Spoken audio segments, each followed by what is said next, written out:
1812, the United States of America declared war on the greatest military nation on earth, Great Britain. The Americans had felt threatened by the Royal Navy, so the young nation sought to assert itself against the British challenge to its sovereignty and its ability to trade.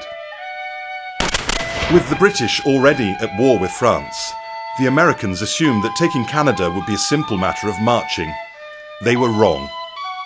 The area across the river from Detroit was taken by the Americans under General Hull in his attempt at the conquest of Canada, but his troops eventually were forced to withdraw to Fort Detroit.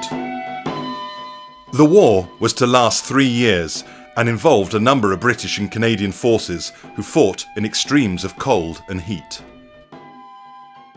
The British 41st Regiment of Foot was stationed along the border with their headquarters at Fort George.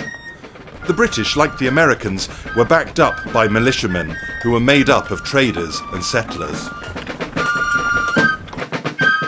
At Fort George, the British commander was the bold and decisive Major General Brock. 41st fallen!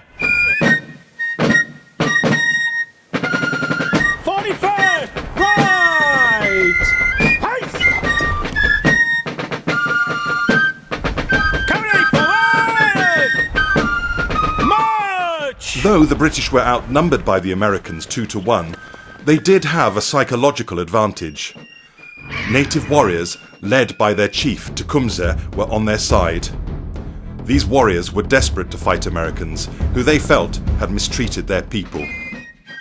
As the British approached the well-prepared Americans at Fort Detroit, Major General Brock, well aware that he was commanding the smaller force, began a series of bluffs to intimidate the Americans. He gave spare 41st jackets to the inexperienced militia under his command. This immediately gave the impression to General Hull that he was facing twice as many British regulars than was in fact the case.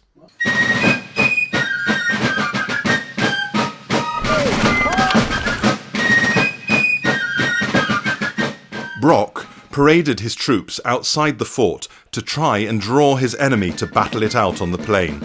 When this proved unsuccessful, he decided to begin his assault.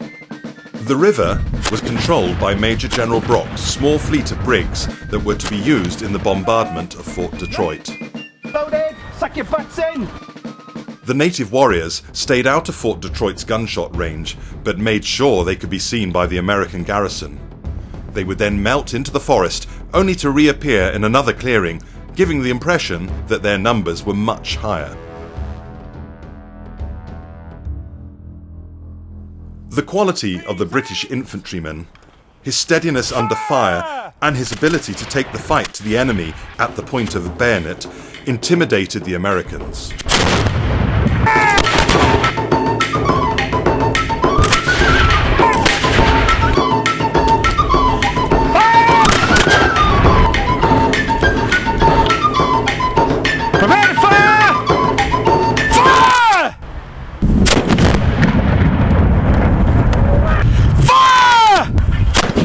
General Hull, fearing a massacre of his men by the native warriors, was persuaded to surrender the fort and the entire territory of Michigan.